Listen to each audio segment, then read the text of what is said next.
Peuple de Dieu, je vous salue dans le précieux nom de notre Seigneur et Sauveur Jésus-Christ. D'emblée, aujourd'hui encore,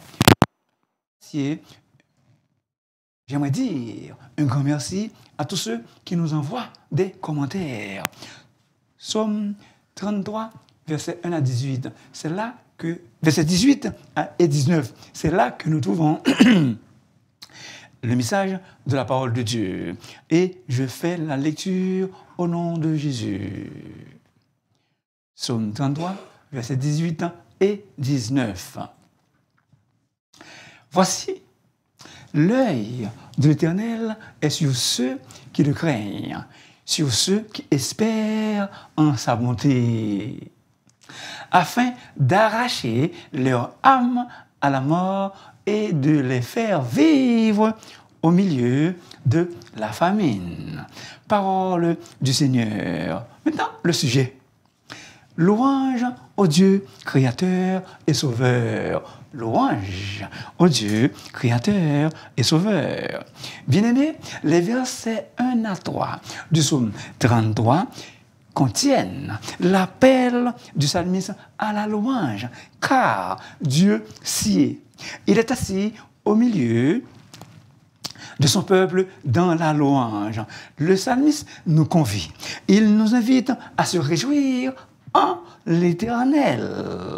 D'ailleurs, c'est un psaume de joie. La joie est l'âme de la louange. La joie est l'âme de la louange.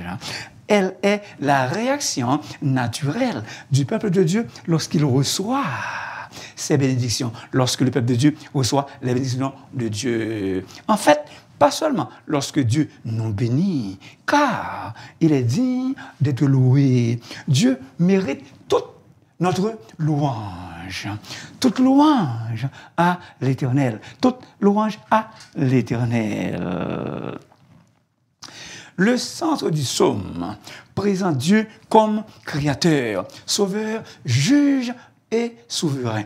Et si vous voulez, l'idée maîtresse du psaume, peuple de Dieu, il n'existe aucune puissance humaine capable de nous sauver. Mais le Seigneur délivre ceux qui le craignent et ceux qui attendent à sa bienveillance, afin d'arracher leur âme de la mort et des désastres.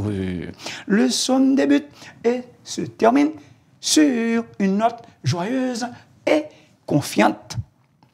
Juste, réjouissez-vous en l'Éternel, car notre cœur met en lui sa joie. Versets 1 et 21. Juste, réjouissez-vous en l'Éternel et soyez dans l'allégresse, soyez dans la joie. Poussez des cris de joie. Vous qui êtes droit de cœur. Le dernier verset du psaume 32, verset 11. Êtes-vous donc dans la joie et dans l'allégresse?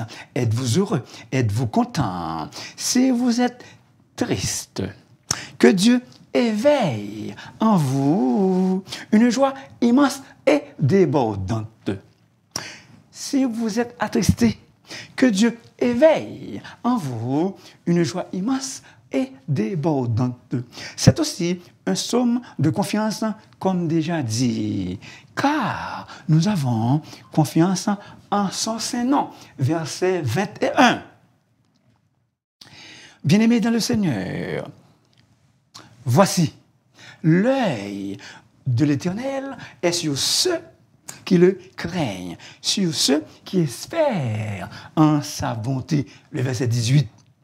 Selon les traducteurs, les mots bonté, bienveillance, une grande bienveillance, miséricorde, compassion, amour sont interchangeables. Voilà pourquoi dans Semeur, vous allez trouver amour et dans d'autres traductions, vous allez trouver bonté. Et tous ces traducteurs ont raison.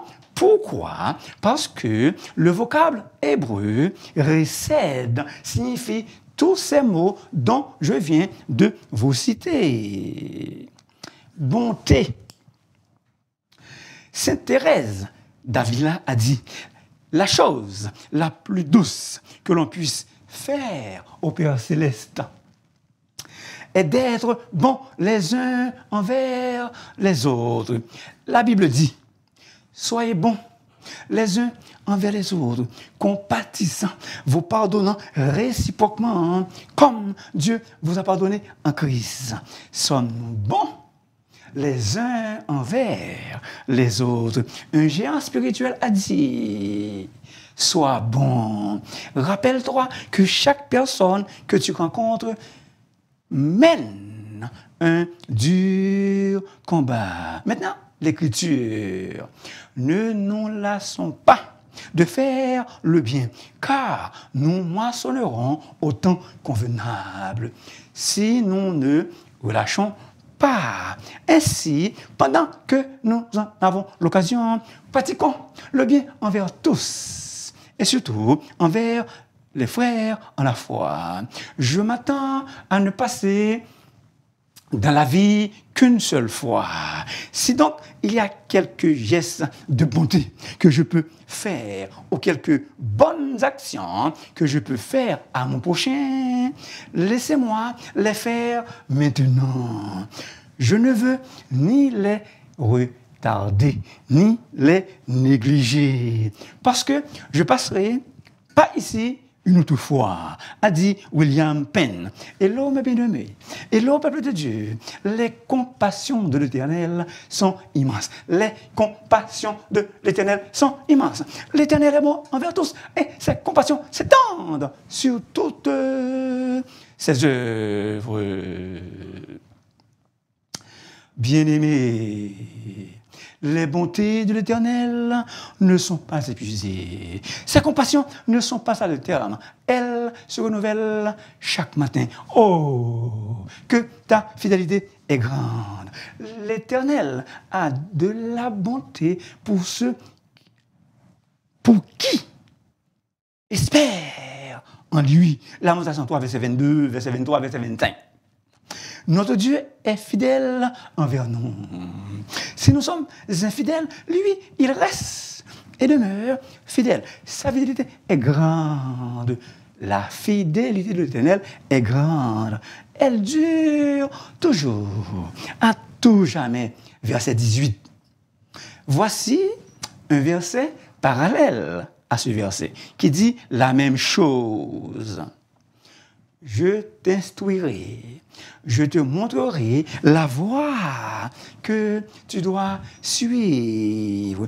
Je te conseillerai, j'aurai le regard sur toi. Psaume 32, verset 8. S'il vous plaît, écoutez bien s'il vous plaît. Le Seigneur veille, le Seigneur aime ceux qui le craignent, ceux qui attendent. Ceux qui espèrent en sa fidélité. D'autres traductions du verset 18. Il faut souligner dans les versets 4 à 11, l'accent est mis sur la fidélité de Dieu à sa parole. Bien-aimé, en toutes choses, Dieu est inébranlable. Dieu est inébranlable et fidèle à ce qu'il a dit. Il promet de délivrer de la mort et de soutenir en face de toutes exigences de la vie quiconque l'honore, l'adore, espère en lui et se repose sur sa bonne grâce et sa bonté.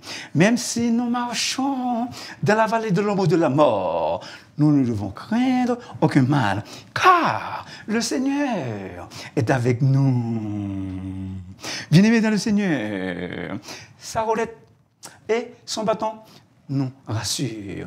Sa roulette et son bâton nous réconfortent. Bref, notre Dieu est capable de prendre soin de sa création, en particulier de ceux et celles qui lui sont fidèles. Maintenant, verset 19.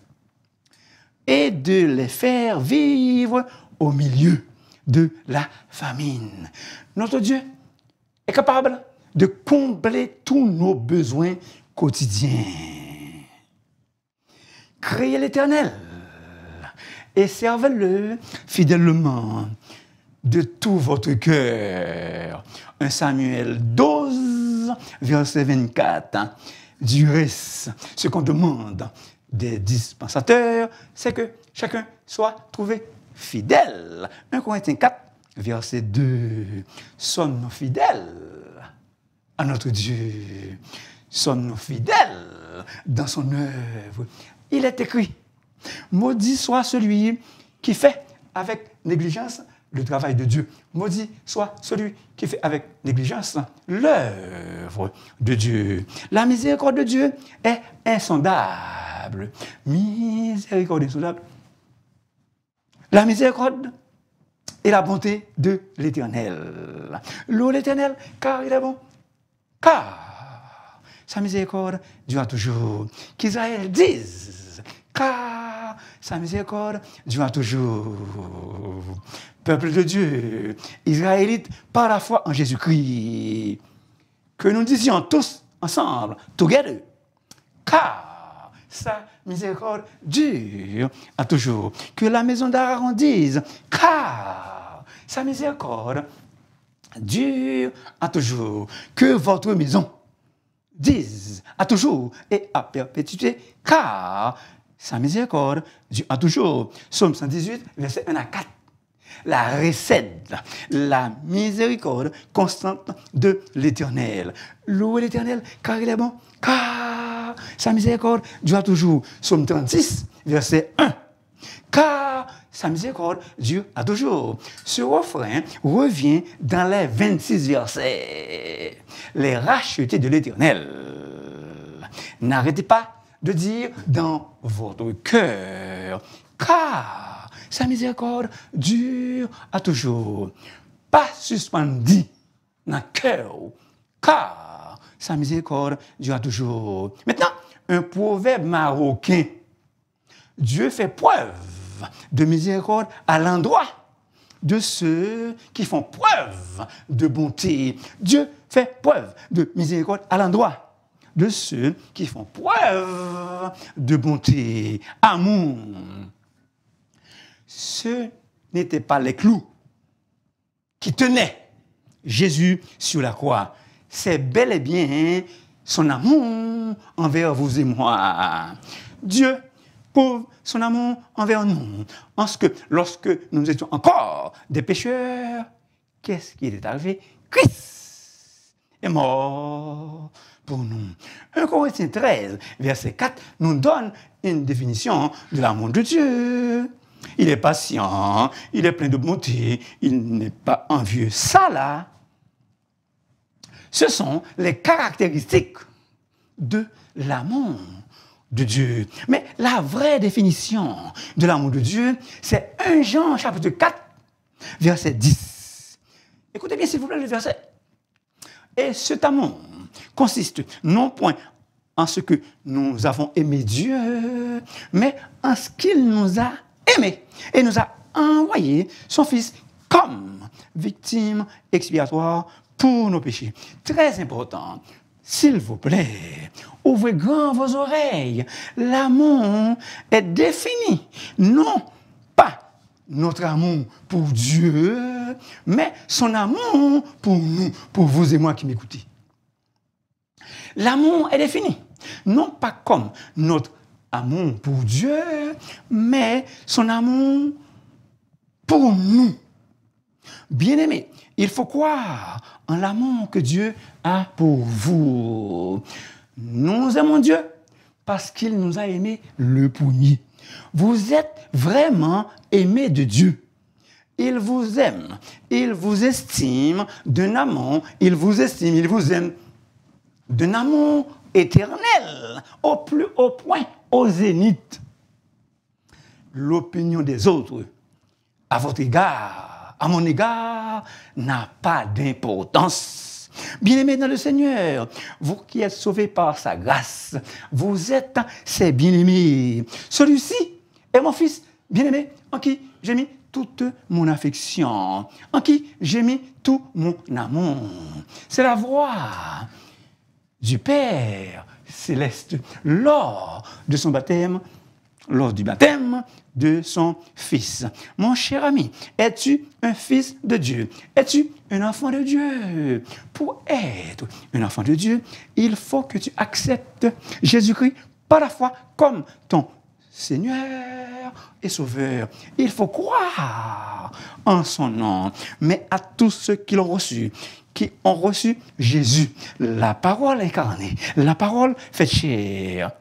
Cette parole, à ceux qui croient en son nom, au nom de Jésus, elle, le Logos éternel, elle a donné le pouvoir de devenir enfants de Dieu, lesquels sont nés, non du sang, ni de la volonté de la chair, ni de la volonté de l'homme, mais de Dieu. Dieu est amour.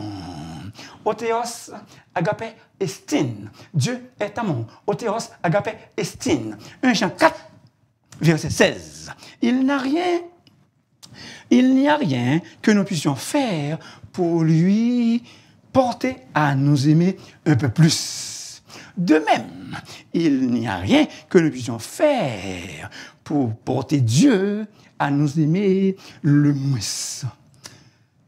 Bien-aimés, son amour envers nous est inconditionnel, impartial, incommensurable, infini, éternel et parfait, car notre Dieu est un Dieu éternel.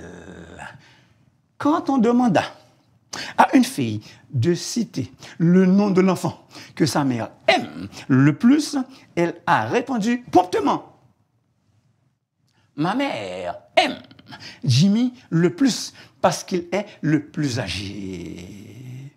Ma mère aime Johnny le plus parce qu'il est le plus jeune.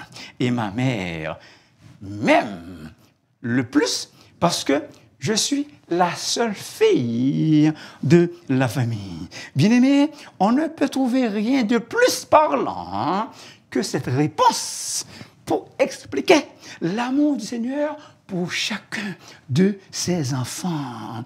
Quelle que soit la hauteur à laquelle vous vous trouvez, et quelle que soit la profondeur du bas-fond vous vous trouvez, là encore, le Seigneur, à cause de son amour, continuera de vous aimer le plus, parce qu'il est un Dieu d'amour.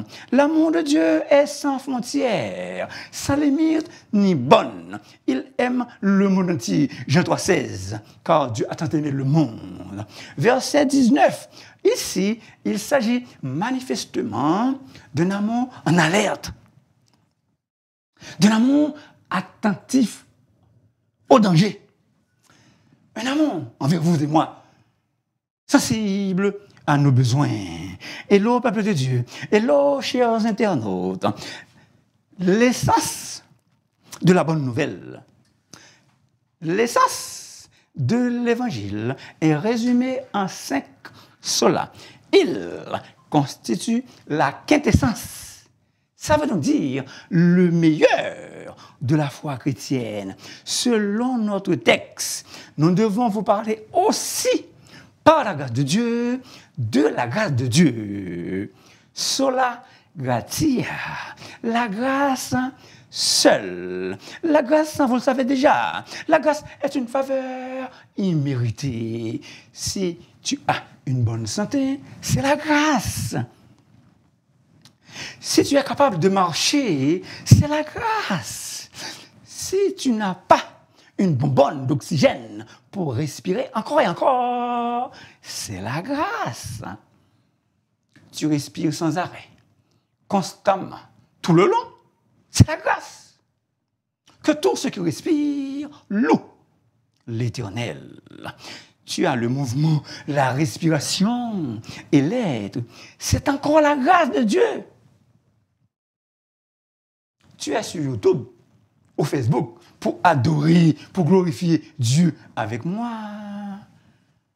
C'est la grâce, mon ami.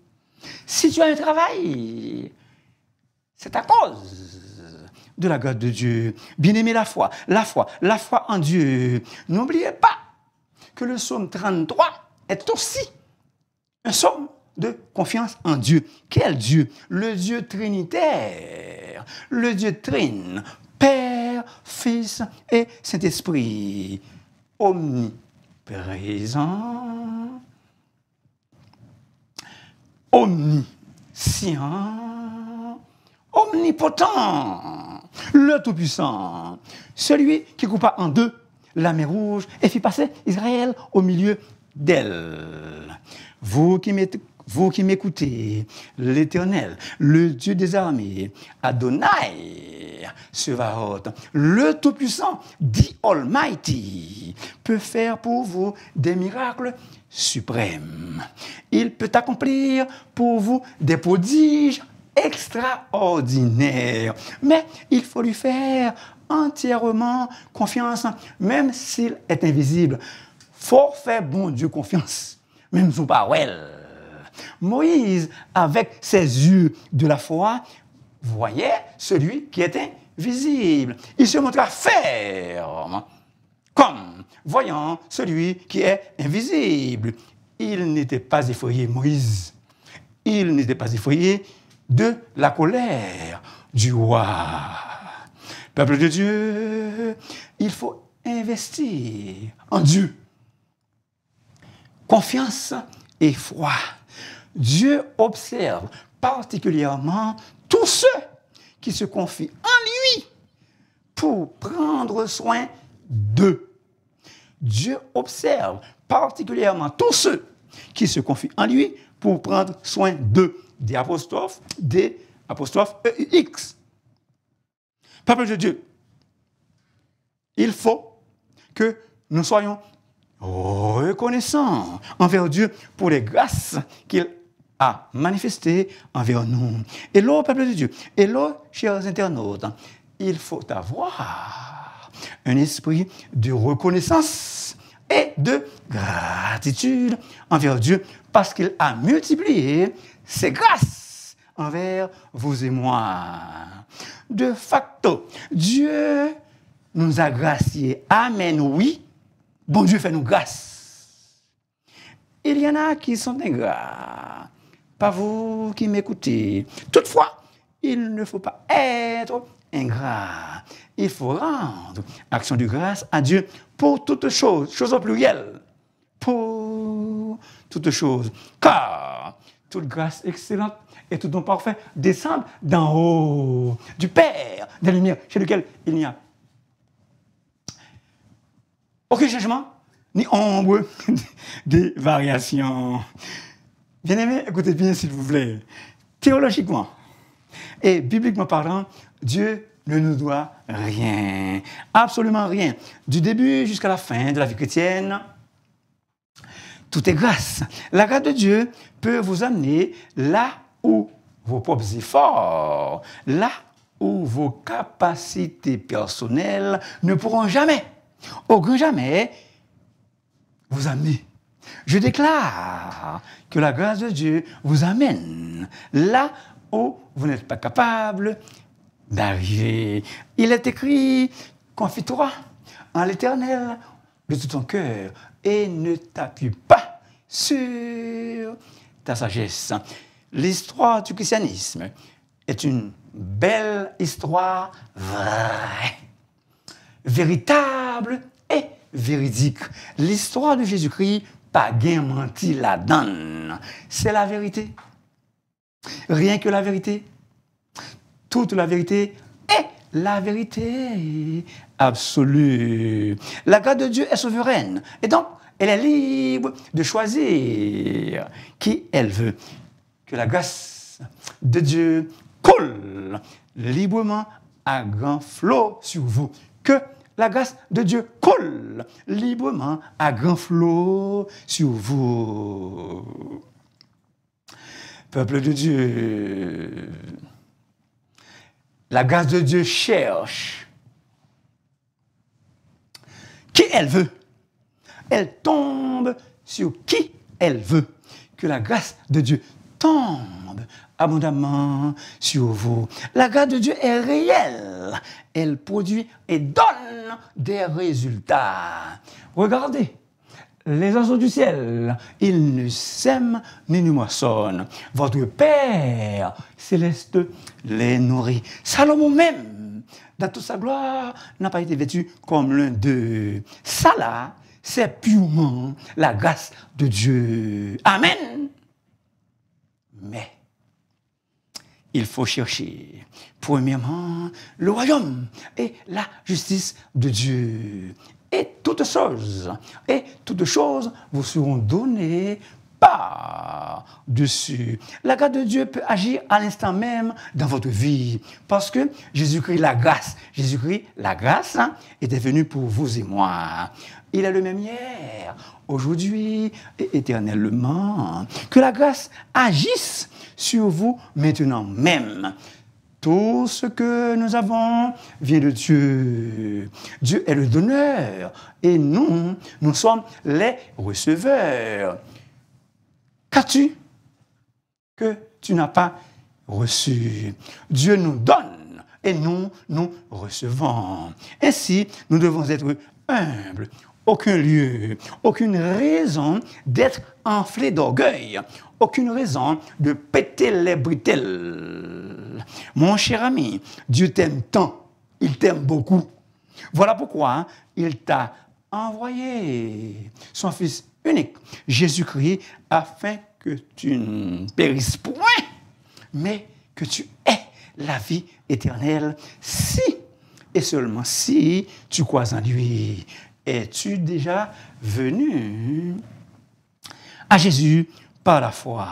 Bien-aimé, que la bonté, l'amour, la fidélité, la compassion, la miséricorde, la grâce de Dieu, la recède, vous accompagnent dès maintenant. Et ce, tous les jours de votre vie. Une autre façon de dire la même chose, que l'Éternel use envers vous tous les jours sa bonté, sa fidélité, sa miséricorde et sa grâce. Amen. Merci beaucoup. Merci beaucoup de m'avoir écouté. S'il vous plaît, n'oubliez pas de vous abonner. N'oubliez pas de liker votre émission et de partager votre émission à d'autres, à vos proches. Et si vous voulez me parler, vous pouvez m'appeler dans le 514-571-2496. Que Dieu vous fasse toutes sortes de grâces. Que bon Dieu fait où? Fait tomber sous vous toutes sortes de grâces. Amen, amen et amen.